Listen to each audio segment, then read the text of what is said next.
Thank you for listening to this Podcast One production. Available on Apple Podcasts and Podcast One.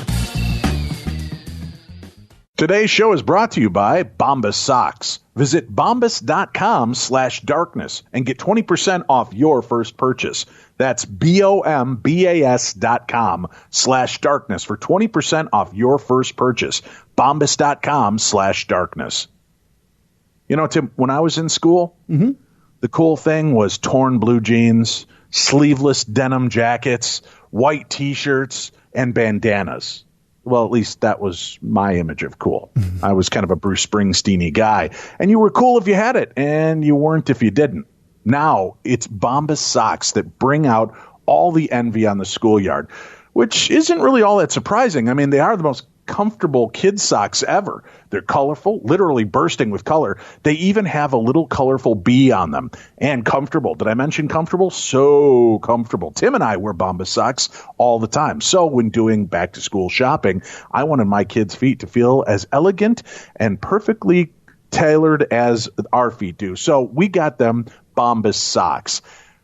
They're affordable. They're comfortable. They're designed with several comfort innovations that help make them feel better than any other kids' socks ever made. So send your kids back to school with the socks that keep them comfy, colorful, and ready to take on the school year. And since Bombas donates a pair of socks for every pair purchased, you should get yourself some. I wear Bombas every day. As a matter of fact, I've got a full selection of their dress socks. I love the support. I love the feel. I love the cushioning of it. They keep my feet cool in the summer, warm in the winter. It's black magic, Tim. Or it's just really good engineering. It's definitely one of those two things. Visit bombas.com/darkness and you can get 20% off your first purchase. That's BOMBAS.com/darkness for 20% off your first purchase. Bombas.com/darkness. There is a place that is spoken about only in whispers. A dark area that spawns the beginnings of urban legends. A place where anything can happen and usually does. During the light of day, it hides just outside of view. But when the sun goes down, spirits, creatures of the night, roam free, and things do go bump in the night. It is in every state and every country, and there is no escaping it, no matter how safe you feel behind your locked doors and latched windows. So we invite you to turn down the lights and turn up your radio while we join Dave Schrader and Tim Dennis, your hosts, on a journey into the darkness on the edge of town. Hello and welcome. You've made it through another week. Congratulations. We're here for you. Your buddies Dave and Tim on Beyond the Darkness, the best in paranormal talk radio. It's a supernatural news Parashare Saturday. And Tim, yes, I've got some news I'd like to share to kick off today's show. All right. Well, you know, we talked about the fact that I'll be a part of a program called The Holzer Files, which begins airing October 3rd and will run for 10 weeks every Thursday night on the Travel Channel. Yep. Well, they've just announced Haunted Salem Live. It's a 4-hour live ghost investigation taking place on October 4th. That's Friday, October 4th at 8 p.m. Eastern, 5 p.m. Pacific. Haunted Salem Live is a 4-hour live ghost hunt from one of America's most haunted cities, Salem, Massachusetts. Led by a team of Travel Channel's paranormal enthusiasts, Katrina Weidman and Jack Osborne from Portals to Hell, Amy Bruni, Adam Barry, Chip Coffey from Kindred Spirits, Dalen Spratt, Jawan Moss, and Marcus Harvey, the Ghost Brothers' haunted house guests, will be investigating. I'll be a part of the show, and so will Cindy Keza from the Holzer Files. It's an immersive multi-platform event that will investigate 3 of Salem's most haunted locations, tied to the infamous witch trials. Teams will simultaneously lead separate paranormal investigations around the city as they seek to expose the hauntings that have plagued this historic city for hundreds of years. Locations include the Ipswich Jail, where prisoners condemned to die for practicing witchcraft were held. There's the Proctor House, home of John Proctor, the first male accused and hanged for practicing witchcraft, and Rockefeller's, the site of the original meeting house where over 150 people, including farmer Giles Corey were accused and ordered to stand trial for practicing witchcraft. Giles Corey is believed to have cursed the entire village after he was tortured to death for his crimes.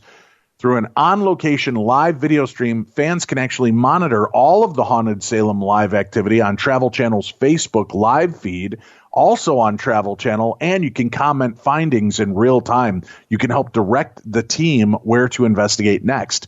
Additionally, Travel Channel will be live tweeting from the event and engaging fans via Twitter during the 4-hour special.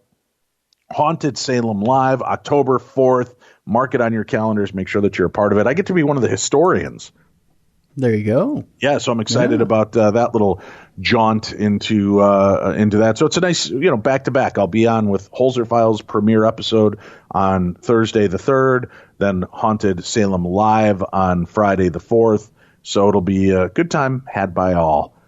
Now, listen, we want to hear from you guys beyond the voicemail, or beyond the, what the hell is it called, Tim? My brain is gone. The Beyond something voicemail.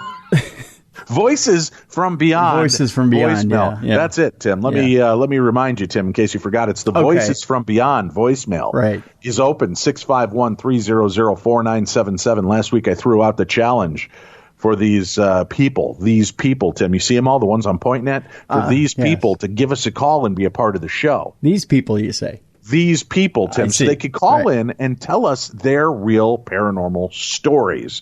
And just a couple were brave enough this week, Tim. So I'm hoping that by sharing a couple of brave caller stories, others will step forward and share their tales of strange supernatural phenomena, just like this caller. Hi, Dave and Tim. This is Kevin from the San Francisco Bay Area. First off, Dave, thoughts and prayers to you and Winnie. Just heard on the podcast, so please hang in there and, know that we're sending good wishes your way. Myself and my two kids, Christopher and Olivia, are big fans of the show, and they encouraged me to call in with my paranormal experience. So when I was in high school, I went to an all-boys high school, and during the summer, we would work up at a summer camp in Lake County, California, up in a town called Middletown, north of Calistoga and the Napa Valley and all that, up in the mountains. And one summer in particular, we started having some paranormal, ghostly experiences. It started off with one of the camp counselors, before the campers got there, said he saw what looked to be a old lady in a wheelchair, rolling quietly down the middle of one of the cabins one night. He was there sleeping, said he woke up around 3 o'clock in the morning and saw this ghostly woman in a wheelchair, exit out the back of the cabin, like so disappear through the back door. So then the first week, campers are there, and we went to breakfast one morning, and the camp counselors, we got to be away from the kids. The junior counselors would eat breakfast with them and stuff. So we were in the back dining room, and two of the counselors had this really kind of scared, concerned look on their face, and they went to go talk to the headmaster of the camp, and he seemed to have a puzzled and concerned look on his face as well. And over breakfast, one of them chimed up, hey, don't know what's going on around here, but we were in our cabin last night, and our bed started to shake. And these were bunk beds in the cabin. There was maybe 12 to 15 campers in the cabin, and the two counselors and a junior counselor.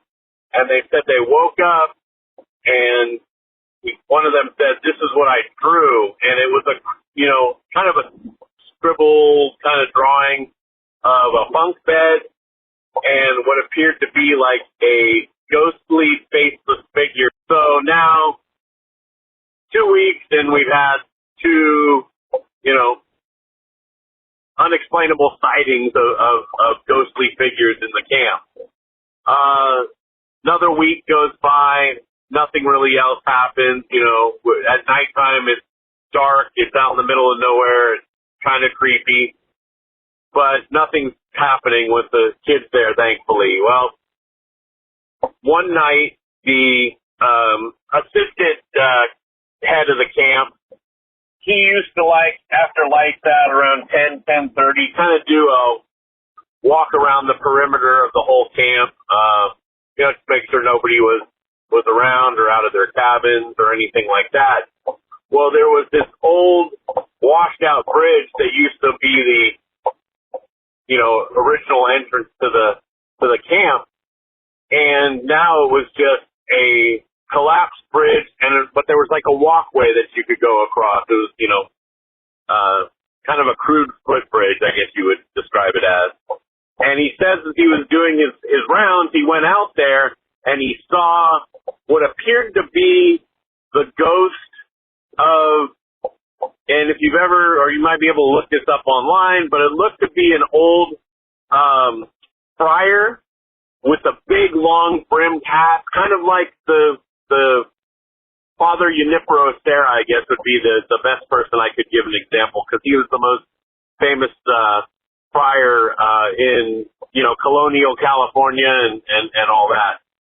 And he said this figure was there, again, couldn't see a face, but it had this long, wide-brimmed hat, and it looked to be like have robes on. And it was motioning him to come towards the bridge. Of course, he didn't. He turned around and got out of there, and then told us about his experience the next morning over breakfast. They, again, asked us not to tell the campers or anything like that. You know, it was okay if we told other ghost stories, but not of any of this other stuff going on. So another week goes by, and I went home for the week to do my laundry and just get away, and then come back refreshed for the final 2 weeks of the camp season. And when I got back, I was told that one of the camp cooks, she was in her trailer next to the kitchen trying to go to sleep, and she said all of a sudden she heard like what sounded like rocks being thrown against the side of her trailer. So at first she thought, oh, it must have been some of the older campers, you know, playing a prank on her. So she went and she kind of looked out the window, really didn't see anything, and, you know, the rock throwing stopped. So she went back to lay down in bed, and then she said all of a sudden she felt the trailer rocking back and forth, and had no explanation on what that could be. So, you know, she felt like it might have been something paranormal or supernatural, you know, shaking her trailer. So the old lady in the wheelchair wasn't seen again down by the camp lake. One of the counselors saw what appeared to be an old lady in the wheelchair sitting on the edge of the lake late one night, and kind of got really freaked out and ran back to his cabin. So we get to the final night of camp season. Last week, next day, we're going home. You know, we're excited about that. We always would have movie night for the kids. So 2 movies, cartoon, and the counselors and junior counselors would split themselves up into shifts. So I was on the first shift, watched the movie with the kids. Everything was great. And the second shift had already started. They were watching a cartoon or before the feature presentation. And we're sitting out on one of the porches of the cabin, and all of a sudden we hear the screech of brakes and a loud bang. Mind you, this camp was right next to Highway 175 in California, south of Cobb Mountain. So cars would be traveling, you know, to and from Clear Lake and all over, Lake County, you know, past our camp. So we jump into the van since we're off shift, and we drive out to the road to see, you know, what's happening and if we can help. And when we get out there, we see, some other cars have stopped, and there's a woman on the side of the road kind of just talking with people. And as we come up, we tell her, or we ask her, we say, "What happened? What happened?" And she's like, "I was coming down from Clear Lake, came around this corner here, came out to the roadway, and jumped out of the van and see a woman on the side of the road there. Her car's up against the side of the mountain there, and looks like the front end's kind of wrecked." And we asked her, "Hey, what happened? What happened? Are you okay?" And she's like, "I was coming down the hill here and came around the turn, and in the middle of the road was this old lady in a wheelchair. And I swerved, but I think I might have hit her and, knocked her into the creek down below and stuff. I don't know what she was doing out there." So we all kind of look at each other and not say anything. And some of the more braver counselors grabbed their flashlights and went down into the creek to look. Nobody found anything. No wheelchair, no victim, anything like that. Needless to say, I was very happy to get on the bus to get back home after that summer. So anyway, thanks a lot. Keep up the good work, you guys. We definitely love the show, and thanks for letting me share my story. See, people, it's just that easy. Our voices from Beyond Voicemail, 651-300-4977. If you give that number a call, tell your story. I've had a few people email in. They're like, "How long can the story be?" As long as you want to tell us your story. Now, the recording only goes up to 3 minutes. So once you're disconnected, call back in and then kind of back up about 12 seconds and start where you were cut off and then continue on. Tim will take all of the independent audio pieces, but do it back to back. Don't tell part of the first 3 minutes today and then call back 3 days from now and tell the next 3 minutes, and that, because that'll be a nightmare for poor Tim. And God knows we don't want to create nightmares for Tim. He's sensitive. He's very sensitive. Oh, I'm not that sensitive. I'll just make a disjointed story out of your story and you'll sound stupid. Yeah, there's that. 651-300-4977. So call in, share your story, and Tim will do a good job putting it together so you sound awesome, eloquent, and well-spoken. So, again, call in, leave your story like that caller did. Let's get to some supernatural news. Mr. Dennis, where shall we begin today's journey? Oh, Dave, it started with the storming of the gates, and then it became an alien-themed music festival, and now it's just become one big illegal gathering in the desert. That's what it's become. Illegal aliens gathering in the desert, Tim? Is that No. I didn't say illegal aliens gathering in the desert. I said illegal. I don't think that's the right term anymore. Well, you termed it that. I was repeating the things that you were implying. No, Tim. You heard it wrong and then turned it around. I said an illegal gathering in the desert, Dave. That's what I said aliens, it was. Which basically is saying illegal aliens gathering in the desert. No, but whatever. You can Yoda speak all you want. I can put these pieces together. You put it that way. Nye County commissioners denied a permit for the alien-themed music festival, which Dave wants you to think is a raid by ICE, which it is not. Vanilla or Cube? Oh, God. No. Nye County commissioners denied a permit to organizers intent on creating an alien-themed music festival that grew from the Storm Area 51 event. It's all disintegrating like sands through the hourglass. The music festival called Peace Stock, not to be confused with the 50th anniversary of Woodstock, which is just as solid as this festival. Oh, that'd fall apart too, yeah. Yeah. Organizers said they wanted to change the narrative from the Storm Area 51 event to something more peaceful. More than 3 million people signed on to attend Storm Area 51, of which all of 30 people will actually show up. It was still unknown how many will actually show up to the deal.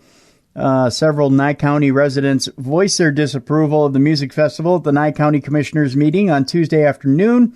Many are concerned with the traffic, sanitation, security, and public safety. They say there is going to be no drugs and no alcohol. I'm out. But there are exotic dancers that are going to join. There's strippers, yeah. Exotic dancers, Tim. We like to call them exotic dancers. That sounds a little higher class. Dave, they're showing up in a van. An exotic van, Tim. Yeah, we'll see when it gets there. Not to be confused with an erotic van. How erotic can a van be? Let me show you. I've got orange shag carpeting inside of mine, Tim. Mm-hmm. Even if it's got free candy and puppies on the side of it, it ain't that erotic, my friend. I don't know about that. Just saying. They say there's going to be no drugs and no alcohol. Who are you trying to kid, said one person. No drugs or alcohol. Yeah, it's not a party without... Drugs and alcohol. That's a bad message to the kids, Tim. Well, let's face it, Dave. I mean, if you're just sitting around drinking soda and eating Doritos, it's going to break up by 10. All right. Let's begin intervention for Tim Monday after Michigan Paracon, after a week of debauchery. Yep. All right. Got it. Settled. County commissioners say their priority as public safety and festival organizers did not do enough to address their concerns. Yeah. Hearing the facts, hearing that he had no actual experience in these events and not having the event coordinator there, I have a duty to the public health and safety. I think that the utmost importance, and sometimes you have to make tough decisions. That was the quote from Commissioner Leo Blundo. He sounds like a circus acrobat. Ladies and gentlemen, up on the highway right now, Leo Blundo. I'm sure he's got a Tiger Act in Vegas. It's not too far away. County commissioners say organizers are too inexperienced with music festivals for them to confidently approve the permit. When has that stopped anybody in Nevada from opening anything? Yeah. Festival organizers said they were prepared to address concerns about public safety and logistics, but a motion to deny the permit was declared before organizers could make their case. All their concerns would be addressed, or would have been addressed. At the end of the day, we didn't make a compelling argument, and I guess they don't feel it's a state of emergency for them, said Peace Stock organizer David Vanderbeek, evidently related to James. Dawson's Creek, James Vanderbeek? I guess so. I don't know. Do we know this to be true? No, we don't. Oh. Vanderbeek said he will pursue 2 additional locations that could be more appropriate for a music festival, other than the middle of the desert. He said he is scheduled to meet with the Amargosa Valley Town Board. Oh, that sounds peaceful. For a discussion on a new location on August 27th. Vanderbeek would still need Nye County commissioners to approve the new location. There you go. Can I make a suggestion? Sure, go ahead. I'm going to make a suggestion between you and I. Do you know what state loves music festivals and drinking and illicit drugs and prostitutes and hookers and strippers, Tim? California? Wisconsin, Tim. Know this to be true. And did you know, Tim, that in the town of Bancroft, Wisconsin, Tim? Yeah. There is an Area 51 restaurant. What if you and I, arrange a small music festival in the parking lot of the Area 51 restaurant, and we work with them on having our Storm Area 51 in Bancroft, Wisconsin, where beer's aplenty, Tim, cheese in abundance, flowing rivers of cheese. I don't know if you've ever been to Wisconsin, Tim, but it's true. Yeah. It's like Charlie and the Chocolate Factory, only fatter and more cheese. People are scary, though. Yeah. So maybe we should look at our own Area 51, Storm Area 51. What do you think? I like it, and here's the tagline: try to get out alive. There's a lot of serial killers in Wisconsin, so you can throw that on there. Try to get out alive. We eat people here. Do you think that's the sign outside of Area 51? I think so, yeah. It's come here to eat people. So, yeah, you put that on the end of it. And not only that, Dave, but polka bands aplenty. I think we throw that in there. Polka bands aplenty. Alien polka. Yeah.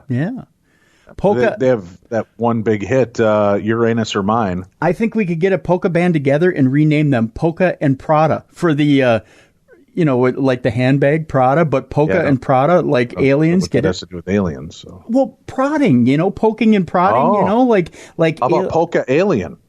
Well, no, Dave, you're not getting the joke. Polka and Prada, like you're probing Polka and Prada. Get it? Prodding. Okay. All right. We finesse it a little bit. I think we could work it. Dave, that's the joke. You're not getting the joke. I'm gonna put a call in to the Eat at Area 51 restaurant and see if we can arrange something like that, Tim. I think we should. I think, and we have to screen the locals that come there, though. I think no, that's the part of the flair. Dave, they're gonna show up with sausage platters, and you don't know if they're human or animal. I'm just saying. Look at history. That's slanderous and liable. No, Tim. Dave, it's history. It's history. It's only 4 hours and 12 minutes from my front door right to Bancroft, Wisconsin, Tim. Not far from Appleton, Wisconsin, it seems. How far is it from Geen or Dahmer's house? I don't know. I don't know. But I'm going to look into this. Okay. Maybe we'll do a Storm Area 51. We'll do our own event. We'll beat that other guy who started it and do our own Storm Area 51 event. We'll take over the Motel 6 there in town, Tim. Yeah. The Storm. And Barry's Fondue and Motel over on Highway 7. Yeah, I like that. Yeah. And then we'll have the polka bands and bring your own old style. Ooh, nice. Yeah, we'll even tie it to Wisconsin beer. All right, I'll make that call. Where are we going next in the supernatural news realm? You had me in promoter mode there. I know. I liked it. Yeah, I was going, man. I was just. Hey guys, my wife has been telling me to talk to someone in the paranormal field about something we've been dealing with for years. So why the hell not? Might as well share a story that's affected my wife, my 2 children, and myself for the duration of my wife's relationship with me. My wife is from northern Iowa, and this is where it all begins. She has always told me a story about her seeing a little boy in the reflection of her father's living room window about 10 or so years ago while just browsing on the computer. She said it scared her to death to see the reflection of a young boy through the window, which she claims was behind her in the room. But when she turned around, nothing was there. Weird, right?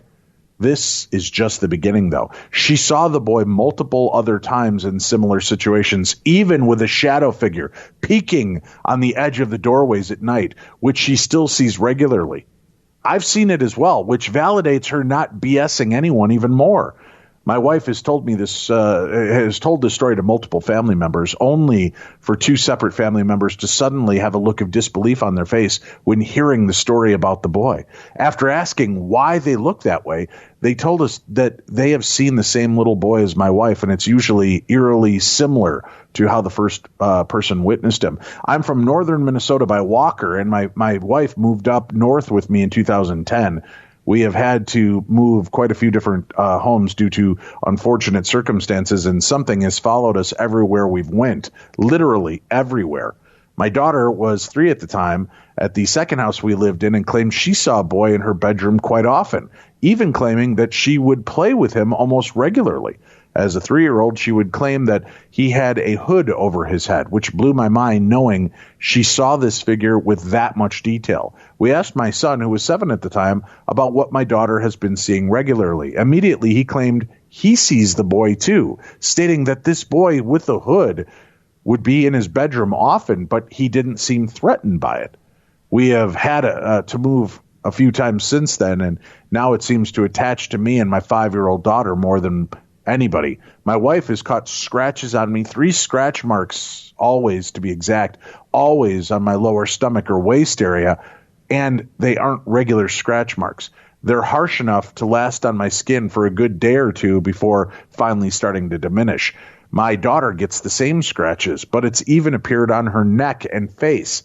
It's not as often on her, but it's happened enough to be concerned of some sort of attachment to our family. Also, we always have heard movement throughout our homes, especially when the kids are asleep. And again, this in 3 homes, not just 1. Items have randomly been misplaced. Often footsteps are heard, cries or talking can regularly be heard on the opposite side of the house. It oddly never seems to be with us in a room, but it's always near, and we hear it numerous times throughout a week. Recently, I heard a voice outside my bedroom door around midnight that sounded exactly like my daughter calling for me. I got up to get the door for her, but there was no one there. I went to her room to find her sound asleep. Where the hell did that voice come from if my daughter was obviously sleeping? This is the stuff we deal with often. It's all a big mystery. I could continue to add more stories, but here's a brief story of what my family has been dealing with for numerous years, and I have no idea who to contact or go seek for help in the North Woods of Minnesota. I'd be fine if it didn't seem to follow us to each residence, but when the same occurrences happen everywhere we lived, it kind of raises a flag. Thanks for the time to read this, and any help is greatly appreciated. That's Brady Goebel that wrote to us. Brady, your story has been shared. We've shared it now. I will try. I make no promises, but I will try to put you in touch with a few organizations and people that might be able to shed some light on that for you. That's kind of the guy I am, Tim. Right. I'm always help. Yeah. By giving it to somebody else to deal with. Yeah. I mean, who's got time for a scratching little boy ghost? Yeah, it's mighty well. Maybe your back's always itchy with all that fur you have. It really is. Yeah, I could use a little boy ghost to scratch my fur. Yeah. That didn't sound right. I know. It totally came out wrong. No, it sounded great. Is are you up now? Are you up and ready? I am up and ready. Okay. That didn't sound right either. I know. No. All right. What have we got? By the way, before I start the story, I want to send out much love to the Beyond the Darkness Nation to just say I received a lot of love and support this week on the whole Joe Rogan thing. I have a lot of people in my corner. You have no idea. I have a lot of people that hate you because you picked on Joe Rogan. Really? So I don't share those all the time because it happens. We're allowed our opinions, folks. Tim can be wrong. It's all right. I think you have no idea how many positive emails I got. I was surprised. I figured I would have gotten shelled this week. I actually have a couple emails, people telling me that they may never listen again because of your context and thinking you should apologize. Really? Here's the deal. If Joe Rogan was listening, maybe I'd say, Tim, maybe you should apologize, but you're not even on Joe Rogan's radar. No, I'm not on his radar at all. I want those people to email me. Don't email Dave. Don't email Dave. Tim. Email me. Let me have it. Tim. Let him know so that he can go to war with you. Because I read it and I just placidly sit by and go, Tim's allowed an opinion. Yeah. It may not be the right opinion, but he's allowed an opinion. Yeah, let me have it. It's my opinion. It's not Dave's. Yeah. Tim@darknessradio.com. Email me. Yep. Don't let Dave have it. Let me have it. Or give him a call at 612. No. Don't call me. I don't want to hear from those people. But they love weak interviewers. I don't want to sit and talk to them. They just sit and whine at me. I don't want to hear whining. All right. What's our next story? Strange World debut reexamines a Camp Hero Mysteries period in Montauk. Christopher Garantano, I believe that's how it's pronounced, says new Travel Channel show is his last investigation into the topic. Montauk's defunct Camp Hero military base and the decades of sinister legends and lore surrounding it, like an impenetrable fog, returns to the national spotlight this week when Travel Channel's new series Strange World premieres this Sunday, August 11th at 10 p.m. Helmed by independent filmmaker and investigator Christopher Garantano, creator of Montauk Chronicles and History Channel's The Dark Files, the show aims to bring paranormal television back to its roots, doing away with reality TV tropes and adding a fresh approach to a range of mystery topics over 8 episodes. For the Strange World debut, Garantano visits tales of government mind control experiments, child abductions, and clandestine efforts to turn thousands of these Montauk boys into super soldiers deep beneath Camp Hero in Montauk. It represents Garantano's final word on Montauk after years delving deep into the subject and the many characters and witnesses he's encountered along the way.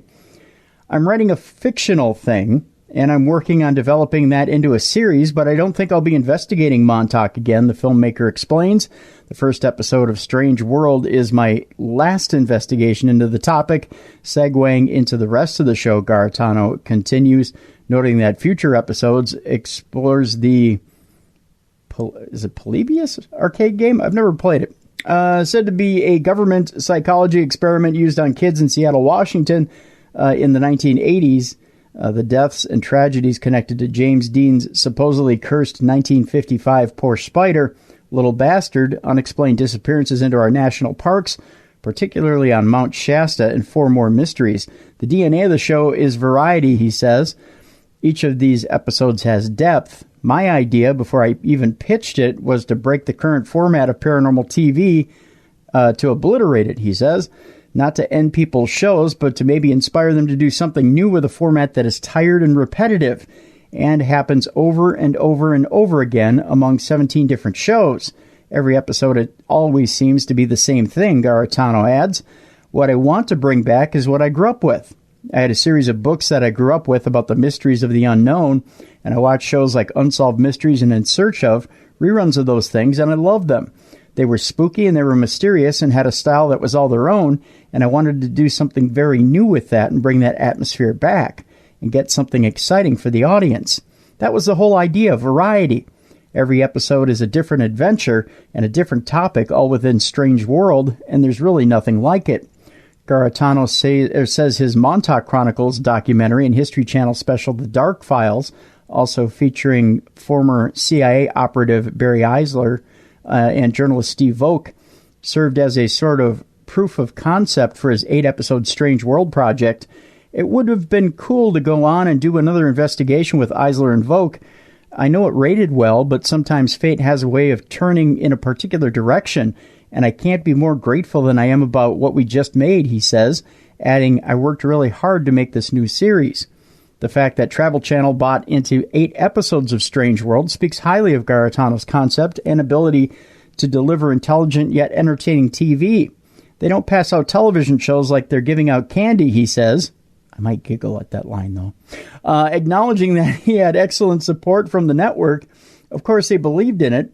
I think they're very happy that they did, because what they have is a unique show. It stands out from everything else that's on, not only on that network, but on other networks, Garitano continues. It's the only paranormal show like it. The only thing you could try to compare it to is the remake of In Search Of. However, I think we have a lot more character and a lot more style. It's very different. It's not a reality show where you just see me walking around in 30 frames per second video and I'm just yammering on and on about ghosts. It's not like that at all. Ooh, he's taking some shots today, isn't he? Seems like it, yeah. Yeah. Filmed in Montauk during the coldest weeks in January and February, the Strange World premiere touches on areas covered by Garitano's previous projects, but it also manages to explore new territory. There were some people, he said, I never spoke to before who I felt were important to speak to. For instance, Dick White. He's a longtime resident of Montauk who knows everybody, he says. What I appreciate about him is that he kept an open mind. His whole life, when he heard these legends and these ideas, he felt like they weren't even believable. But when he discussed things like Holmesburg Prison, where the government experimented on inmates, and real documented CIA mind control program MKUltra, and he realized those things actually did happen, instead of shutting me down, he's like, maybe I should reevaluate the way I'm thinking about this. And that's the way we need to think. In the end, that discovery is so important.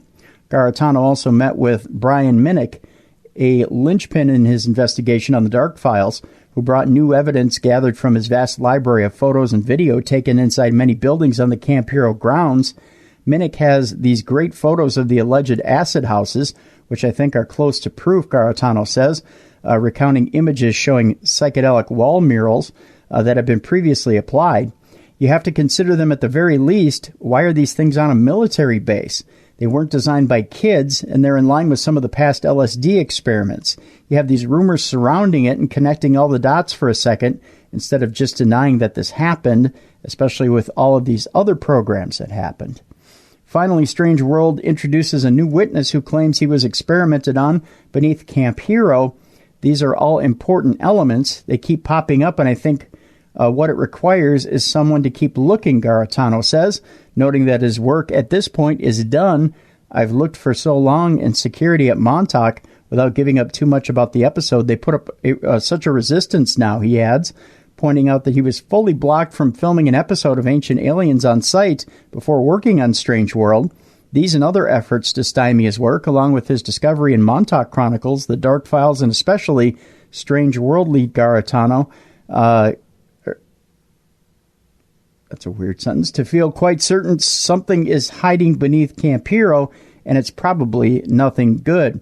You can watch Garitano's Strange World premiere on Travel Channel coming up Sunday, August 11th it's already premiered at 10 p.m.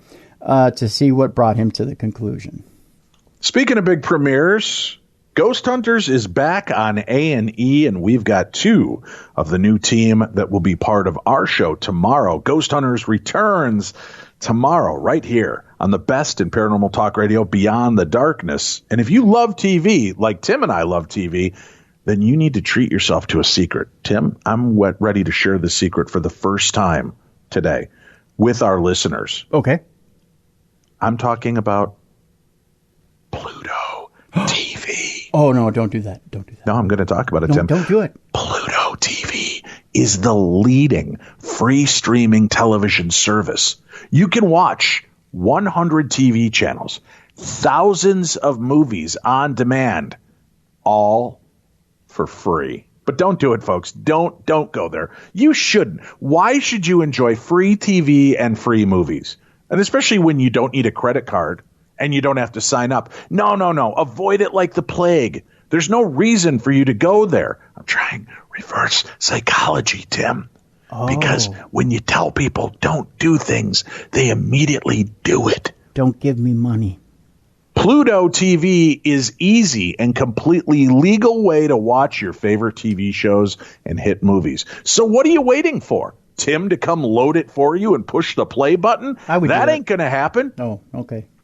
It ain't going to. You won't even let me give out your phone number and address. Well, of course You're going to really not. start showing up to people's doors and starting up their Pluto TV for them? Yeah, I'd do that. Never pay for TV again, people.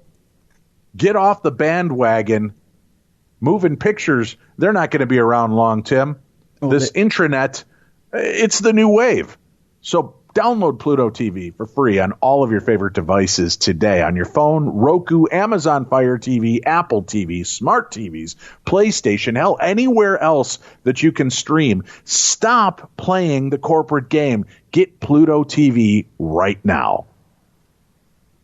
Every car comes with its share of stories. That ding in your bumper when you nervously ran over a Sasquatch in the middle of the road. What? The luxury package that you got after a big promotion for sharing photographs of that Sasquatch lying lifeless by the side of the road. Huh? What about the mileage that you saved by riding your bike all summer because, well, you hit a Sasquatch with your car? Well, you can't put a price tag on stories, Tim. You can with TrueCar. You can find out at least what your car's worth when it comes time to sell it or trade it in. Just go to TrueCar. Simply enter your license plate number and watch how your car's details pop up. Then answer a few questions. Navigation and moonroof, Tim? Moonroof? You know. Yeah. Navigation and moonroof? You know you're going to jump up the value right there. How about that you have DNA and actual hair strands from a Sasquatch still lodged in your front bumper? Oh, there's going to bump up the value. High mileage? Well, you knew that was going to cost you, but now you know how much it dings your wallet so you can plan ahead. Once you're finished, you'll get a true cash offer sent in just minutes, which you can take to a local certified dealer to cash out or trade in. So when you're ready to experience a better way to sell or trade in your car, do us a favor. Check out TrueCar today. True cash offer may not be available in all areas. All right, where are we off to next in the world of supernatural news, Tim? Well, if you're a brave ghost hunter and you want to stay overnight in one of London's most haunted houses, you are urgently wanted in London. I'm wanted? Well, yeah. All right. Put me on a plane, coach. Are you brave and a ghost hunter? I'd like to think so. All right, well, then you're wanted. Woohoo! Yeah. What do you got to do? You got to go to London, England, because someplace wants brave ghost hunters to spend the night? Yep. Okay. That's the deal. Tell me more. Scattered around London are loads of old buildings where ghosts are said to lurk in the corridors, and we've heard all those scary stories of people spotting spirits in theaters, houses, and in disused train stations. There's a lot of them there in London. But would you be brave enough to spend an entire night searching for paranormal activity in what people say is one of the capital's most haunted houses? Well, there's an eerie manor, and it's enough to send shivers down your spine, according to this article. Carlton House in Greenwich is opening its doors to brave ghost hunters who are prepared to be scared out of their wits and discover what lies in the depths of its historic rooms. The huge building in South London was constructed between 1607 and 1612. That's a long, long, long, long, long time ago, Dave. A long, long time ago. If I know my math, That's the only part of the song I remember. That's all you need to know. It's the rest of this song is pretty irritating. 500 years, Dave. 500 years. I had to kick off my shoes to count, but I got it done. Nice. Yeah, and I have one boot that takes a long time to get off, but I got it done. Between 1607 and 1612, that's when this building was built. It was used as a hospital for officers during the First World War. The borough of Greenwich bought the property in 1925 before the North Chapel in the grounds was bombed during the Second World War. The spooky stay is organized by Haunted Happenings, who hold similar ghost hunts around the country, including at the Clink prison in central London. Go ahead, Dave. I know you're dying to do the impression. Hogan in my office. There you go. What happens during this ghost hunt? Well, Carlton House has a creepy attic and a dark basement, don't we all, which is sure to send a shiver down your spine. The creepy overnight stay can include everything from experiments and vigils to Ouija boards and investigations. Yay! Anyone wishing to take part must be over the age of 18 and is not for the faint-hearted. This ghost hunt will take place on September 21st, 2019, and there are more throughout the year. Oh, by the way, you didn't think you were getting paid for this deal, did you? You're paying for it. It's what? Yeah, it's £59 each. Yeah. So what? Yeah, you got. So you want me to be brave? Yeah. And a ghost hunter and have money? Yeah, you got to pay for it. It's £59 each for the ghost hunt. Yeah. Who are the ghosts of Carlton House? I don't know. Carlton House. That's the question in the next part of this article. Many ghost sightings have been reported over the years at Carlton House. This includes reports of a ghostly gray lady seen walking the garden carrying a bundle which resembles a baby. Yikes. Many staff members at the huge house refused to enter the attic room alone due to the feeling of oppression, along with the frightening feelings felt in the atmosphere of the building's cellars. How do you get the news? Oh, sorry, that's an ad. According to the haunted happenings of the mummified body of a baby, buddy was thrown in there somewhere for a tongue twister, was discovered in an old fireplace within the mansion God, let me try that again. Let's rewind. According to Haunted Happenings, the mummified body of a baby was discovered in an old fireplace within the mansion during restoration work. There you go. That's the story. You can book your tickets by just looking up Carlton House, and that's all. Yeah, that's all. We won't give the information because let's just face it. If they were going to pay you, that's one thing, but you got to pay them. So we'll just leave that out. I see. How interesting. Yeah. All right. Where are we going next? This one's interesting, Dave. I'm going to ask you, first of all, are you an alien? Large eyes, big bulbous head, wiry arms, a predilection for anal probing. Maybe. I guess if you got to label me, that's not a bad label to have, Tim. There's a time traveler out there knocked up, Dave. What? Yep. Not my fault. Okay. I was you were there. You saw me. I was nowhere near. All right. Just checking. Because there's a story out there that a time traveler claims she's pregnant with an alien baby. Just saying. Wondering where you were in 2520. I was what? 2520? I don't know. I just wondering. Yeah, I got nothing. Okay. If you're on the hunt for a dubious claim to believe, take a look through the political section of any online news publication. I don't know what that has to do with anything, but on the other hand, if you believe that in the future we'll be having sex with aliens, stick around. Oh God, I want to stick around. Just saying. A woman has made the staggering claim to conspiracy theories website Apex TV that she's pregnant with alien offspring, Dave. That is some freaky shit, boy, let me tell you. She explains that she accepted a job as a time traveler while she was a student in Paris. Who's got that kind of rap, by the way? You're standing on a street corner and all of a sudden someone comes up and goes, hello, lady. How would you feel about becoming a time traveler with me? No? I'm wondering if you, how do you say, want to do it with an alien? During an interview with the site's YouTube channel, the anonymous woman explains that she took multiple trips to a future where human and aliens were locked in combat. It's not all they were locked in, Dave, you know?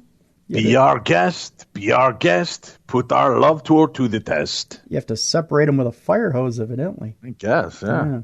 Despite this, she evidently fell pregnant with an alien child and has now decided to tell us all about it. Oh, yeah, girl. I've fallen down. I've fallen upstairs. I've never fallen pregnant. How does that happen? Well, basically, you trip, stumble, and fall right into the old canal. You know what I'm saying? Oh, really? So when a man alien loves a female alien. Yeah. Oh, I gotcha. You see what I'm saying? Yeah. I'm picking up what you're putting down, but I'm putting it back down because it's covered in sticky stuff. Well, it can be, she's even got an ultrasound scan as well. Although we're not sure what the midwife will say when she turns up for her appointments there. Suffice to say, the commentators on the YouTube video aren't convinced, and they shouldn't be, really. This is obviously fake, said one contributor to YouTube, because in a different time traveler video, a time traveler said they weren't able to have babies with aliens, only feel love. So I don't believe this at all, opined Eric Colomboy. We agree with Eric. This is most likely a fake attempt to grab some publicity off the back of the Area 51 event, said the article, or to stop you from reading about politics for a couple of minutes. That's what metro.co.uk went on to say. I don't know. Time traveler pregnant with an alien baby. Dave, your thoughts? Why not? I think if you can't love the one you want, travel to the future and love the one you're with. Do-do-do-do-do-do-do-do. Do-do-do. Do-do-do. Yeah. Yeah. That's my theory on it. Right on. We're going to take a quick break. We'll come back. We've got more supernatural news, more Parashare stories, and a phone call. That's next, right here on Beyond the Darkness. I love TV, Tim. Oh, I love TV. I grew up in that generation when, babysitter, schmabysitter. I was just plucked down in front of the TV, allowed to watch Three Stooges, The Monkees, all of the good fanfare on TV. And growing up, Tim, I've still loved TV, and especially good TV. Mm-hmm. I just had a chance to see a preview of Carnival Row. It's a 1-hour fantasy drama, and it stars Orlando Bloom and Cara Delevingne. The series is set in Victorian fantasy world filled with mythological immigrant creatures whose exotic homelands have been invaded by the empires of man. They struggle to coexist with humans, forbidden to live, love, or fly with freedom. Orlando Bloom plays Rycroft Philostrate, also known as Philo, a police inspector investigating a string of gruesome murders threatening the uneasy peace of the Row. And Cara Delevingne plays Vignette Stonemoss, a fairy refugee who flees her war-torn homeland to come to the Burg, where she must contend not only with rampant human prejudice against her kind, but with the secrets that have followed her to this new land. But even in darkness, hope lives on, as this human detective and fairy rekindle their dangerous affair despite an increasingly intolerant society. Come together on August 30th to watch Carnival Row, only on Amazon Prime Video, this Labor Day weekend. Don't miss it. Folks, there's been a lot of cool programming that's come out over the few years that have set up a great premise and then failed to deliver. I can tell you after watching the first episode of Carnival Row, they've got it right. This is exactly what our audience loves. Fantasy, true crime, fiction, it's all put together into one beautifully crafted, elegantly shot, and wonderfully acted series. Carnival Row. Check it out August 30th on Amazon Prime Video this Labor Day weekend. Tim, I'm not one of those kind of guys that likes to jump on most trends, right? Right. I avoided social media stuff like the plague for quite a while. Just a lot of the stuff I didn't do. My brother set up my Facebook account for me. You're the one that got me on MySpace. Thanks for that. I think it took a while to get over onto the Twitter, and my kids got me eventually onto Instagram. And I'll tell you what, Tim, something has come to my attention that I've really thoroughly enjoyed, and it's called Best Fiends. Are you familiar with Best Fiends? Oh, yes, yeah. Well, for our listeners, if you're looking for a fun way to pass the time while kind of stimulating your brain and enjoying breathtaking visuals and a really fun little story, your answer is Best Fiends. there is a character collection and these fun puzzles. And I've enjoyed it a lot because, first of all, it's just a lot of fun. It kind of combines elements of all of my favorite video games into one. And it does it in a really fun, evocative kind of way. There's a ton of different characters that you can collect and evolve. You can upgrade them. And as you continue to play, you're moving through this fantasy world, trying to fix these puzzles. Think of so many different video games that you've liked, those elements that are perfect in their own little way, but they're all missing something. Well, Best Fiends has found a way to pull all of those best elements together in one casual game that anybody can play. But it is made for adults. With that said, my kids play it all the time, and now we sit around playing it together. They get a kick out of seeing how much further they can get past me and advance past me. The forerunner in our house, by the way, is my wife, Tim. Mm-hmm. Winnie has kicked my ass time and time again. Every time I think I've made it to a great level, I'm on like level 68. Mm-hmm. And she's like, oh, yeah, I hit that a couple days ago. I'm on 89 right now. But my kids and I are always neck and neck, and we're playing along and having a lot of fun. And I've been playing it for a while. I enjoy playing it. I play it a couple times a day. It's perfect when I just have a little bit of downtime and I'm looking for something to kind of engage me. And I have fun doing it, which is the important thing. There's bright colors. It's a really cool visual design. And it's got cool little characters that I like. Best Fiends. It's a great game. Check it out for yourself. This is a 5-star rated game because of the characters, the fun and challenging puzzles, and, you know, the antagonists in this are slugs, Tim. And we've all got slugs in our world that irritate us, agitate us, and, you know, typically annoy us. Oh, yes. Here's your chance to defeat the slugs. Slugmageddon is one of my favorite moments, Tim, when I combine the right amount of force and blow them away. It sounds silly. It's fun, and silly design is what's going to keep you coming back to it time and time again. It's a unique, exciting puzzle experience, unlike other puzzle games out there. Best Fiends updates the game monthly with new levels and events, so it never gets old. And Best Fiends treats the game like a service for their players. If you find yourself playing in random weird places or you play at random times, talk about that with everybody else on Facebook. I'm on. You can actually link in. You can pass gifts to one another. And since I've joined, I have a lot of our listeners that will send me gifts. I've returned the favor and sent them gifts as well. You don't have to play this game alone. 100 million downloads globally. That's downloads. That's amazing. And it doesn't require internet to play. It's great for traveling. You can play anywhere, anytime, plane, subway, etc. This is a fun, breezy, engaging game. Try it out for yourself. Take it from somebody who does not jump on trends or takes a long time to get there. I'm glad I found it, and it is so much fun. Engage your brain with fun puzzles. Collect tons of cute and fun characters that are multi-powered. It's got a 5-star rated mobile game app on the Apple Play Store and in the Google Play Store as well. Download free on the Apple App Store or Google Play right now. That's Fiends. Fiends. Best Fiends. Play it now. Have a great time. Join Tim and I in our adventure. And while you're out there, send us gifts. We need to get further in our game. You'll find us linked to our Facebook pages. That's the best way to have this game and share it with all of you. And it's a good way to compete. How about that, Tim? Let's compete with these listeners of ours. I love it. All right, check it out now. Best Fiends. You're going to be glad I told you about it. Launchpad DM is a totally free platform and service for anyone who wants to podcast, offering unlimited hosting and access to a dashboard with all of your show's analytics. You own and control everything, including subscribers. And it's a great discovery tool to help people find your podcast.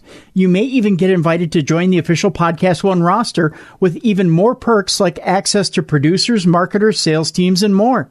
Sign up today at launchpaddm.com.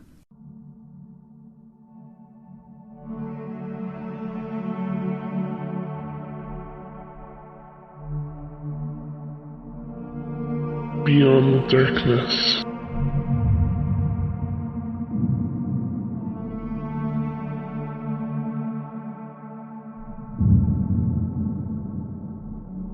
We're back. Let's get to it. What other supernatural news do we have from around the world? Oh, Dave, that Elon Musk guy. What's going on with Elon? Okay, so... Elion. So, Elon, that's about it. Someone's going to send him off on a raft soon because he wants to nuke Mars still, Dave. I don't know if you heard about this before, but Elon Musk had this plan to bomb Mars, basically to make the red planet habitable by bombing the poles, okay? Let me explain a little bit about it. Okay. Uh-huh. He's still at it. It was basically a tweet last week. And it was just 2 words, nuke Mars. And he's got this little picture of himself pointing like, oh, you rascal. But yeah, essentially, SpaceX CEO Elon Musk not only wants to explore Mars, he wants to nuke it. In a tweet this week, Musk created... Are you sure he just didn't say he wants to get bombed on Mars? I mean, there is a difference. No. Very clearly, Dave, nuke Mars. Those were the 2 words he used. Not bomb Mars, not let's get bombed on Mars. It was nuke. Nuke Mars, not heated up in the microwave, not anything like that. It was nuke Mars. Yeah. So rude. Yes, it is. All right, so imagine all the Martians up Mars. there. Yeah, the Martians living up there probably don't think it's nice. Not good at all. No. In a tweet this week, Musk reiterated calls to nuke Mars, adding that T-shirts are coming soon. That's right, you too can have a fashionable nuke Mars T-shirt coming soon. Jarring though the ideas may be, put it that way, the tweet is a rehash of an idea championed by Musk in the past that proposes using a nuclear weapon to transform the red planet for human habitation. By detonating nuclear bombs over both of the planet's poles, Musk has posited that the process would release enough carbon dioxide locked in frozen reserves beneath the planet's surface to warm the atmosphere and help bring it closer to that of Earth. Musk says, theoretically, a drastically altered atmosphere would allow humans to live and colonize Mars without the use of support systems or insular habitats. It's a decent theory. In a subsequent statement, the only problem with that is radiation. In a subsequent statement, after he posited the idea in 2015, Musk said that the idea would be to create 2 artificial suns by launching a nuclear bomb every couple of seconds. Those suns would melt CO2 reserves and warm the planet's atmosphere in Musk's estimation. Again, it's an estimate. Despite Musk doubling down on the idea of the efficacy of using nuclear bombs to unleash CO2, it has unsurprisingly drawn criticism from the scientific community. In a study published in Nature last year, scientists note that Mars likely lacks the requisite levels of CO2 to adequately warm the planet. These results suggest that there's not enough CO2 remaining on Mars to provide significant greenhouse warming, were the gases to be emplaced into the atmosphere, they wrote. In addition, most of the CO2 gases in those reservoirs is not accessible and thus cannot be readily mobilized. Secondly, researchers say that Mars's atmosphere is far too thin to retain any of the CO2 that would release via the process. Musk has nonetheless continued to promote the idea, which is part of a larger mission by the billionaire and his company SpaceX, a Musk enterprise that has been decidedly less theoretical in its mission to pioneer a new generation of spacecraft. Recently, the company has boasted several firsts, including launching military cargo into space and successfully catching rocket parts that fall back to Earth with a big baseball mitt, I guess, Dave. I have no idea.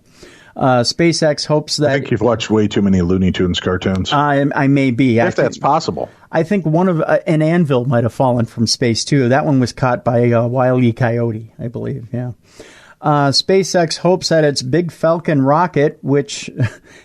I was very careful to read that, by the way. Big Falcon rocket will eventually be able to travel to Mars, bringing the first ever human travelers along with it. Mars has become the next giant leap for mankind's exploration of space, but before humans get to the red planet, astronauts will take a series of small steps by returning to the moon for a year-long mission. Details of a mission in lunar orbit have been unveiled as part of a timeline of events leading to missions on Mars in the 2030s. Think about that, Dave. It seems like a long ways away, but 10 years goes really, really fast. In May of 2017, Greg Williams, Deputy Associate Administrator for Policy and Plans at NASA, outlined the space agency's four-stage plan that it hopes will one day allow humans to visit Mars, as well as its expected time frame. Phase 1 and 2 will involve multiple trips to lunar space to allow for construction of a habitat, which will provide a staging area for the journey. The last piece of delivered hardware would be the actual deep space transport vehicle that would later be used to carry a crew to Mars, and a year-long simulation of life on Mars will be conducted in 2027.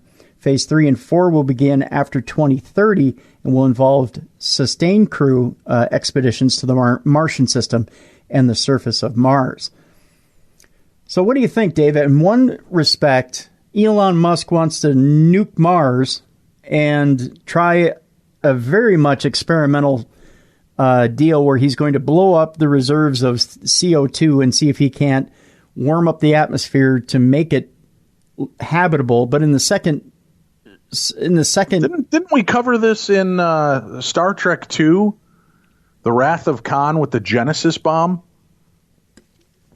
That was a little bit different in that the actual bomb could create the atmosphere, but then in the second, he could actually be detrimental to the NASA project, because you need that frozen CO2 there. Because think of what you can do with the frozen CO2 that's there if you're NASA actually going to the planet to do experiments and actually use those reserves. Because when you get to Mars, it's not an easy trip back. You know, I mean, you have a station that's got to be there, but you may need to depend on the CO2 that's there in order to power the station and to do things with that station. What do you do for water when you're there?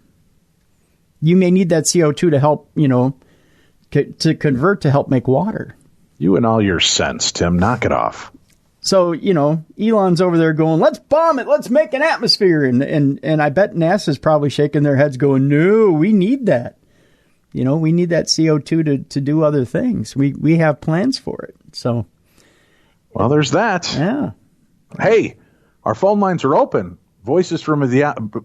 Why am I having trouble saying that today, Tim? The Voices from Beyond line? Yeah, the Voices from Beyond voice line is open. 651-300-4977. That's 651-300-4977. Call in and share your paranormal encounter, just like this caller. Love the show. Just wanted to pass a quick, simple experience. When my grandmother passed away at 101 and a half, always a strong woman, it was a fall morning ceremony for the burial. Calm, quiet, did the service. At the end of the service, just before, they would lower the casket, gust of wind came through. And it hadn't been any wind any time. To us, it was her way of saying goodbye. That's it. Told you. Quick, simple. So there's got to be something out there. Thanks for everything you guys do. This is Matt saying goodbye. Hey, Dave and Tim and Dave. My name is Tyler Brown. I'm from Quincy, Illinois. I've called a while back regarding a situation I had with my house. I heard your last Parashare Saturday where you said everybody's chicken, so I figured after you, I'm the one that Instagrammed you about what kind of S-Box to get. I told you I'd be calling, and I never did, and I feel salty for that. So here's my call back. My situation that I needed that S-Box for, I said I would talk to you about, was a situation that I had at home. I sent it to you in an email about a year ago titled Medium and My Unborn Child.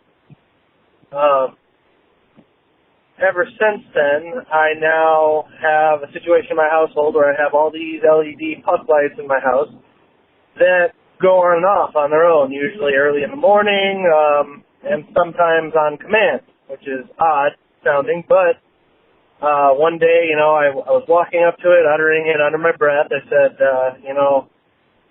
making me feel a little crazy, and like, what's the way you can prove me? To prove that I'm not crazy, turn the light on right in front of me as I'm making a bottle for my son. And sure as shit, the light turned on right in front of me, and then it gave me chills. I'm like, all right, thank you, goodbye. Other than that, those lights, turn on all the time. I've had, I used one of the S boxes that I got, and they've called out my baby's name a few times. I've talked to a few mediums that told me that my baby has a high vibrating soul and attracts friendly spirits in our house that will always be there to get his attention. And it will, be one of those things that it won't stop. I mean, it'll only get better. So basically, he will be a child that is a born medium. I don't really know a whole lot of it. They're trying to do a lot of research to figure this out. Other than that, I don't know much. I wish you guys the best of luck. Dave, I hope all is well, and I hope you stay positive and get through your situation, and much love. Thank you guys for a wonderful show. Simple enough, fun, and easy. Our Voices from Beyond voicemail, 651-300-4977. You may be featured on an upcoming episode. Get off your ass, call us, tell us your story right now. All right, Tim, speaking of stories, let's get back into some news. We've got a lot to cover and a short time to get there. Come on, man. Watch old Bandit run. Where are we going next? Going to Canada, Dave. An interesting story about a woman who went skydiving and managed to cheat death. You would ask yourself the question, why go skydiving in the first place if maybe you don't have the best luck? But a skydiver recently managed to cheat death after her parachutes failed to open during a skydive in Canada.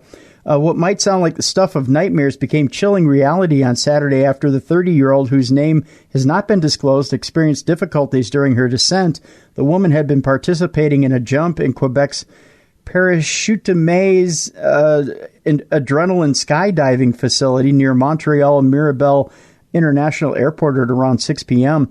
When she leapt from the plane, both her main and reserve chutes failed to open. A bystander, Oceane Duplessis, I believe is the name, said, "We watched all the way to the end. We kept hoping something would happen. We were worried, very worried, and very scared. After plummeting 5,000 feet, the woman hit a patch of trees in a wooded area." Oh, my God. Miraculously, despite the speed at which she had been falling, her injuries were not life-threatening. She's now recovering in a hospital and doing very well. Think about that. Both chutes failed to open, yet still lived. God is on your side in those situations. Yeah. My grandfather was a paratrooper in World War II, and his parachute failed to open properly. His backup parachute barely made it. He ended up breaking his leg and had to send his squadron off to complete their mission while he crawled to the mission point. Yeah, dragging himself. And then, check this out, when he finally got medical attention, bribed the doctors. My grandfather was total Steve Rogers, Captain America guy. He went from like station to station to get into the Army to begin with, and even paid for surgery to get himself into the Army, and then paid to keep himself viable. So out of the 4 big drops, my grandfather was in 3 of them. So pretty amazing. But yeah, that's all kinds of lucky when your chutes don't open and you're still alive to talk about it. That's a special brand of miracle, and I hope that she does something cool with her life. I know my mother's dad crashed 2 airplanes and lived through both of them. Yeah, he and we're not talking the big passenger planes, but we're the crop duster planes. And he actually he landed in a tree at one time. Was he in a battle with Snoopy on a Sopwith Camel or what? Well, he used to fly the crop duster planes over and he flew for a living for a long time as well, and worked in dynamite pits as well. God, he was a rebel. Yeah, he worked a lot of dangerous jobs. But yeah, he actually he crashed 2 planes and lived through both crashes. But once ended up in a tree, and I said, "Well, Grandpa, how did you end up in a tree?" He said, "Well, got to land somewhere." I thought that was the most profound way to say that. It is pretty profound and makes so much sense. Yeah, you got to land somewhere. And I thought, God, that had to hurt. I just I can't imagine falling from the sky. That's got to, you would think a heart attack would be the first thing that would happen as you were falling. Yeah. But some people... no, probably pooping myself would be the first thing, if I'm going to be honest. You would think that and then a heart attack. But some people, I just think, you've got to leave your body at one point during that as well. You either deal with it or you die from fright. I don't know. All right. Where are we off to next, sir? This story involves, and actually the story was written by our friend Micah Hanks. The FBI has released its files on famous flying saucer contactee George Van Tassel. The FBI has released its files on another famous name in the annals of ufology, rather. George Van Tassel, alleged UFO contactee and builder of California's famous Integratron, hard word for me to say, Integratron. Van Tassel, was like many in the 1950s UFO scene, was prior to his interest in visitations by quote-unquote space brothers, had been heavily involved with metaphysical subjects and groups. What set him apart from many others, however, was Van Tassel's legitimate involvement with mechanical engineering and aviation. Van Tassel was barely out of his teens when he relocated to California from his hometown in Jefferson, Ohio, to work in a garage owned by his uncle. It was while working there that he met a German immigrant and part-time prospector named Frank Kritzer. Staking his claim near Giant Rock, California, Kritzer was later killed during a police raid that occurred at the location in 1942. It was later revealed that Kritzer had been a suspected German spy. After Kritzer died, Van Tassel took an interest in an abandoned airport near Giant Rock and was later granted a contract by the federal government to undertake a restoration of the property under the Bureau of Land Management. With his background in mechanical engineering and prospective airstrip near Giant Rock, Van Tassel went on to work for some of the more high-profile names in aviation during the ensuing years. These included Lockheed and flight innovator Howard Hughes' own Hughes Aircraft, among others. Eventually, Van Tassel would also turn his airport and surrounding attractions near Giant Rock into a sort of mecca for the soon-to-be booming flying saucer craze. The FBI's file on Van Tassel, numbering 315 pages, is mostly concerned with photocopies of pamphlets Van Tassel co-authored, which includes one titled Proceedings from the College of Universal Wisdom. Van Tassel was director of the College of Universal Wisdom in the early 1950s, according to the pamphlet. The batch of documents opens with a letter of by an individual whose identity is redacted, sent to John F. Malone, the special agent in charge at the FBI's Los Angeles, California field office. The letter explains that the author is filing the information with Malone at the request of my friend, in quotes, a name that is also redacted, who had been seeking some information concerning the activities of individuals and the group known as the College of Universal Wisdom. The group ostensibly is devoted to a study of spaceships and interplanetary communication, the unnamed individual writes, but its consistent line in its publication is an attack upon atomic weapons and preaching of a nebulous peace. George W. Van Tassel is listed as director of the College of Universal Wisdom, and I know nothing whatever concerning him. It went on to write, however, at least one of the prominent guests at the spaceship convention at Giant Rock Airport Sunday, April 4th, had been questioned about supposed communist affiliations, the informant went on to write as well. However, in addition to Van Tassel's association with the Giant Rock area and his organization, the files do elaborate on the Bureau's concern about Van Tassel's airstrip and the location's former connections to a possible German spy during the war. You may recall that this area was the scene of some sensational happenings during World War II, the author of the letter to Special Agent Malone writes, when it was believed to be the projected site for refueling of suicide planes, possibly to be launched from Japanese submarines on the Gulf of California in an attempt to reach and bomb Hoover Dam's penstocks and powerhouses to cripple the airplane industry here. Your office no doubt has the full story on what happened then, including the destruction by dynamite in an underground room beneath Giant Rock of the then owner. Incidentally, Van Tassel and his family actually lived in quarters within these areas excavated by Kritzer in the 1940s, beginning in 1953. Beginning in 1953, he began holding public mediation events in these underground chambers. The same year was the launch of the annual Giant Rock Spacecraft Convention, as referenced in the letter to Special Agent Malone, which ran until Van Tassel's death in 1978. In addition to his contactee claims of meeting space brothers who granted him knowledge of Fountain of Youth-style rejuvenation, Van Tassel is perhaps best known for building the Integratron, a peculiar dome-shaped building described as being a uniquely resonant tabernacle and energy machine sited on a powerful geomagnetic vortex in the magical Mojave Desert. According to the website, the Integratron is located in Landers, California, 20 miles north of Joshua Tree National Park. Its creator, George Van Tassel, claimed that the structure is based on the design of Moses' tabernacle, the writings of Nikola Tesla, and telepathic directions from extraterrestrials. This one-of-a-kind 38-foot high, 55-foot diameter all-wood dome was designed to be an electrostatic generator for the purpose of rejuvenation and time travel. However, as is made evident in the FBI's files on Van Tassel, the Bureau's concern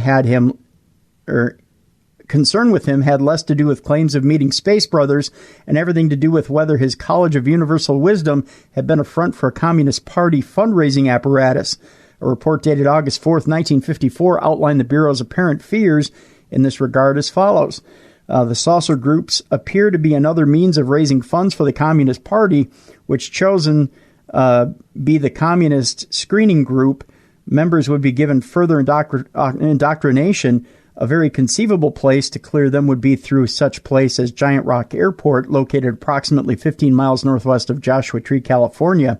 The Giant Rock Group, which is under construction, a so-called College of Universal Wisdom to be located at Giant Rock Airport, is, in my opinion, teaching and advocating the overthrow of the U.S. government by publishing literature which subtly aids in communist indoctrination and could provide a substantial amount of revenue as a fundraising front group for the Communist Party. The saucer angle is undertoned in the Giant Rock literature in order to carry along any right-thinking people, the report concludes, apparently to obtain additional funds from them. Apparently, even that far back, the FBI thought little of the idea of flying saucers and advised that right-thinking people might be turned off by Van Tassel's space brother escapades. The entire file can be read at the FBI's The Vault online reading room. So there you go. That's a lot to that digest, my friend. Yeah, it is. It's interesting though to check out what the FBI really thought of George Van Tassel and his organization though. I got a couple of stories that were sent to me. People were like, "You have you ever heard of this place? You should check it out." And the first place I've got here is called The Haunting of the Hotel Monte Vista. Hotel Monte Vista is in Flagstaff, Arizona. And they're it's a setting now for a slew of really terrifying real-life ghost stories, many of which involve kind of creepy kids. Some guests of the hotel, including children, report seeing a little boy wandering the halls and hearing a child's voice as if he's walking right behind you. Some people even claim that the boy's ghost physically touched them. Now, guests of the hotel have also experienced other disturbing occurrences, such as cold male hands touching them as they try to sleep, TV channels changing at random, and light bulbs mysteriously unscrewing themselves. And some male guests have the feeling of hands placed over their mouths and throats and awakening, unable to breathe. I don't think that's got to be part of their pamphlet to get you in there. No. But perhaps most terrifying of all is the reported sound of infants screaming in the hotel's basement. This disturbing sounds of infants crying in the basement have been heard again and again, explained the hotel site. Staff have found themselves running upstairs to escape the sound of the cries, though there has been no information that has explained this phenomena. If you're literally nuts and want to experience the horror for yourself, you can book yourself a night at the hotel. How about that? Yeah, that's a creepy-ass story. New Orleans is apparently bursting with paranormal activity as well. It's a hot spot for ghost hunters, as we know. But one spot that's particularly creepy is the Ursuline Convent And the strange occurrences there reported, according to Ghost City Tours, people have reported the loud and unexplained sounds of children on multiple occasions outside the building. Both our guides and our guests report hearing the sounds of children playing in the courtyard at the Ursuline Convent at 10 p.m. There were no children present. Apparently, the closer people get to the convent, the louder the sounds become, despite there being no children. Some people even report seeing the apparition of a child. Ghost City Tours suspect that the haunting experiences are the sounds of the past playing over and over again, which makes no one feel better about anything. Why are the spirits of these children trapped at this old convent? That's bizarre. Yeah, those are some creepy stories. Hey, I do want to make a quick mention for those of you that have followed our show, Darkness Radio, Beyond the Darkness, for the past umpteen years.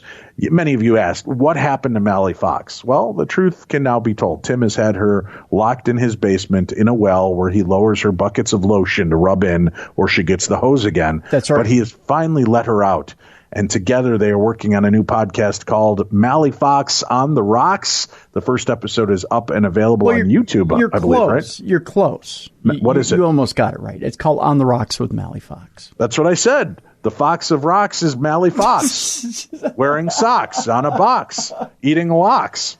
What is she, a freaking Dr. Seuss book? What's it called? On the Rocks with Mally Fox? On the Rocks with Mally Fox, isn't it? Yeah, I was pretty close. Yeah. But that's up and available. You can tune into episode 1. Tim and Mally spend 2 hours talking you through alcohol binges, fun times, lots of laughs. If you've been looking for Mally Fox, Tim has unleashed her on the world once again. I have, yeah, unfortunately. No, I'm kidding.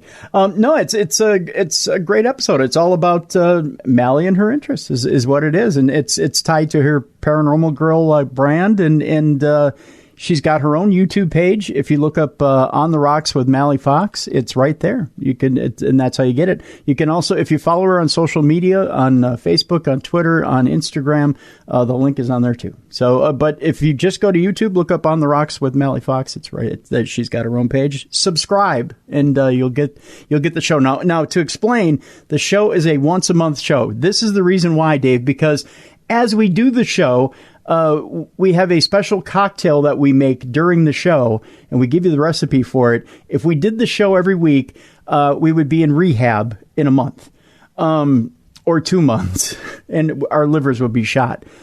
So it's a limited edition series or a limited series. So we do the show once a month. So you've taken the concept of Cinco de Nino and stretched it now once a month, getting drunk with a co-host. I like that. Well, it's not to. I listened to the first episode. You guys are pretty giggly 8 seconds into the show. It's not getting drunk, but I mean, we have a few cocktails as we're doing the show. Yeah. Mm-hmm. Mm-hmm.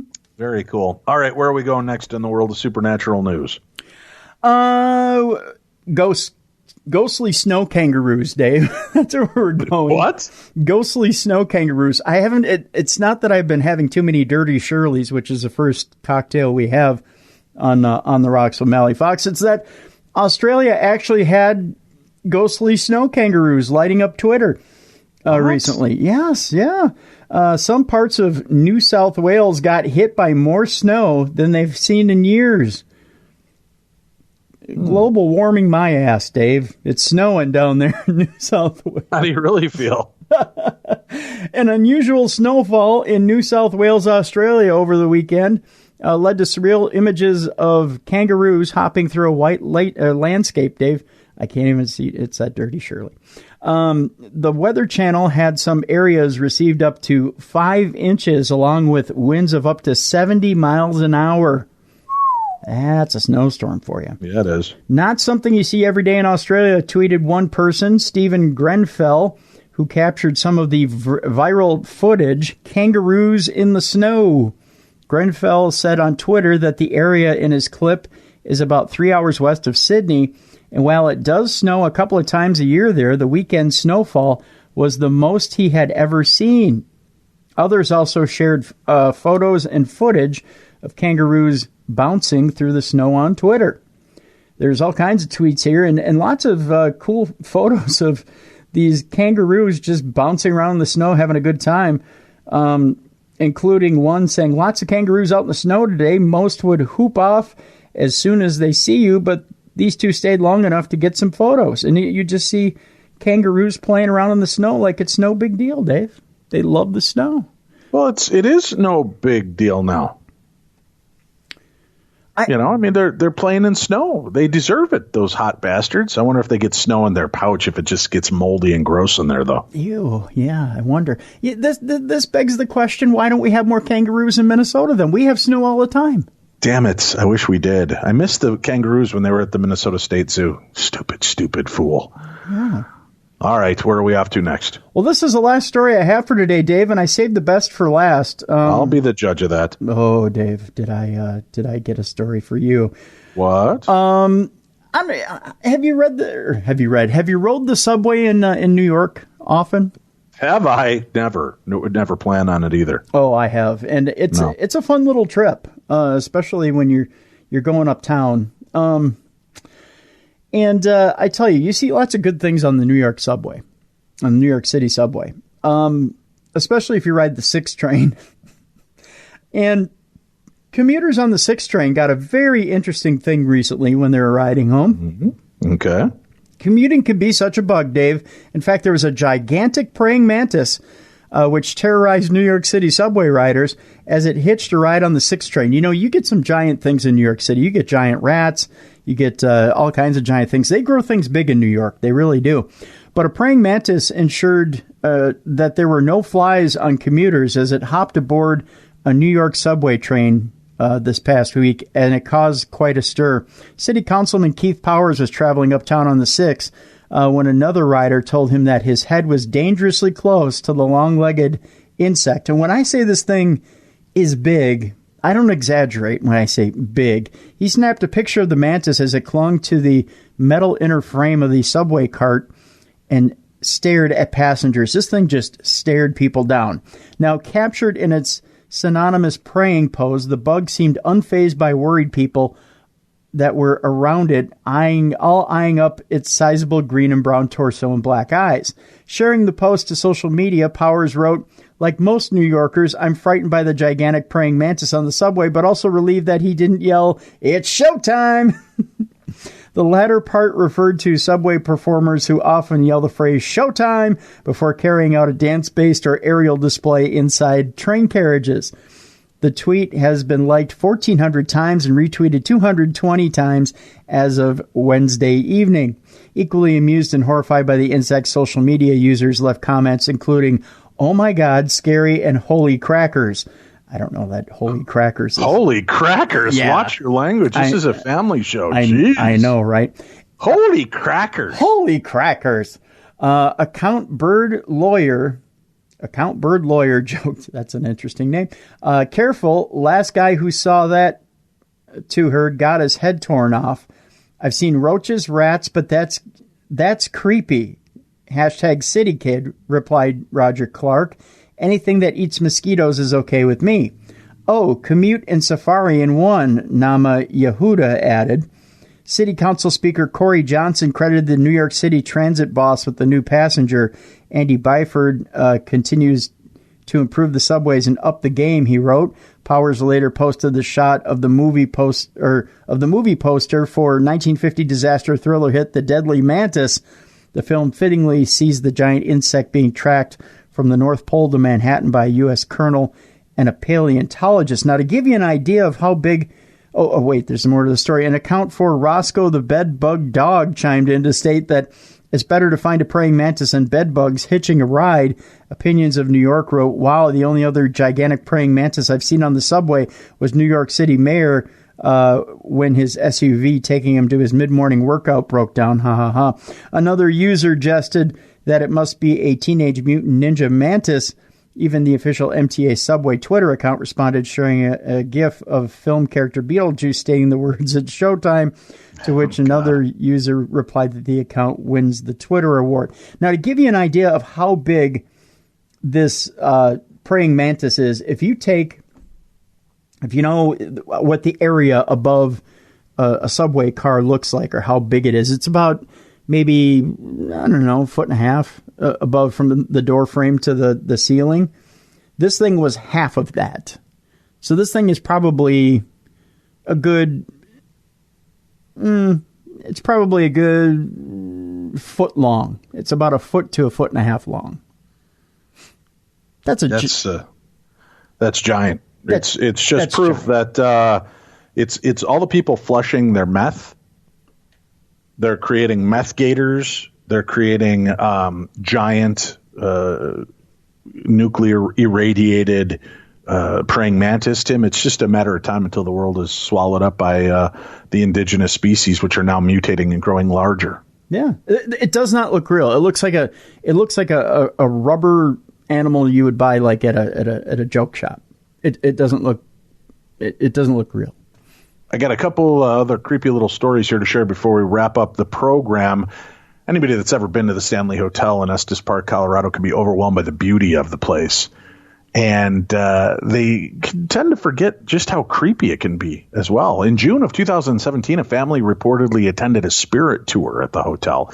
But it wasn't until they got home that they realized the ghostly vibes may have been all too real. A photograph reportedly taken by the family of the hotel staircase appears to show two ghostly figures of young girls, despite the fact that no one matching this description was present during the tour. That's kind of like those creepy twins from The Shining, dude. Even Ben Hansen, a former FBI agent and host of the TV show Fact or Fake Paranormal Files, apparently thinks the photos may be legit. He said, as long as these photos weren't doctored, this ranks as one of the best photos of paranormal evidence I've ever seen. Gotta like that, huh? Yeah. Gotta love a good poltergeist story, too, and this one is considered very true, very unexplained, according to Haunted Room's website. 3 women who made up the Beck family moved into an Indianapolis home in the 1960s. Strange and mysterious things began to take place, such as a cup reportedly moving on its own and other objects crashing to the ground, while everyone in the house was on a different floor. Their family existence wasn't a peaceful one. The household suffered a lot of stress and turmoil, which only seemed to encourage the ghostly spirit in its antics. Eventually, things spiraled, ended with objects and glassware being smashed to the ground while the women were home, and the members of the family having unexplained scratches and bruises on their body. The events were investigated, but to this day, much of what took place in that house has no explanation. And then Mackinac Island, or Mackinac Island. I'm not sure. What's the proper way to say that? It's Mackinac, yeah. Okay, so Mackinac Island, a small isle along Lake Huron that's part of Michigan, has a very dark past. This spot is the site of a ton of reported paranormal activity, but one of the most chilling and malevolent parts of the tourist destination is known as the Drowning Pool, which is a body of water with a 20-foot drop-off, according to Todd Clements, a historian and the founder of the Haunts of Mackinac Ghost Tours. 7 women who were suspected of being witches had rocks tied to their feet and were thrown into the water. All the women drowned. To this day, there are reported hauntings at the pool. We've seen shadows come out of the water that make no noise or ripples, said Clements in an interview with Midland Daily News. We've heard huge splashes that were too big to be fish, and no one is around. I have chills just thinking about it, Tim. Thinking about it. Well, because it's outdoors. Well, yeah. And drowning witches. Finally, child hauntings, as long as we're talking creepy ones, a notably creepy-ass combo. But if you're on the Dear David train, you remember that storyline of Dear David, which I still believe was fake? I've got a really creepy story to share. The enter the true story of Roland Doe, a 13-year-old boy from Washington, D.C. Sound familiar, Tim? Yeah. He was reportedly possessed by demons back in 1949, according to accounts published on ATI. The child would enter a trance-like state and start making sounds and guttural voices. Among other disturbing paranormal phenomena, a reverend who was working with the child reportedly claimed he saw an X appear in scratches on Ronald's chest, and as described in an incident in which a pitchfork-shaped pattern of red lines moved from the boy's thigh and snaked down toward his ankle. These are just a few of the haunting details of what turned out to be one of the most horrifying alleged demon possessions in history. In fact, Roland Doe's possession and subsequent exorcism was the basis for the famed horror film and book The Exorcist, Tim. I mean, like that, some creepy little stories to share. Our phone lines are open. Remember, Beyond Voices from Beyond. Yeah. Yeah, I'll get it right, Tim. I mean, it's so brand new to the show. It is, yeah. It's only been on for 3 years. Voices from Beyond voicemail 651-300-4977. Call and share your stories for an upcoming episode. That's it today. Tune in tomorrow. We've got Ghost Hunters. The Ghost Hunters return to A&E channel. We've got 2 of the Ghost Hunters with us tomorrow here on the best in paranormal talk radio. This is Beyond the Darkness.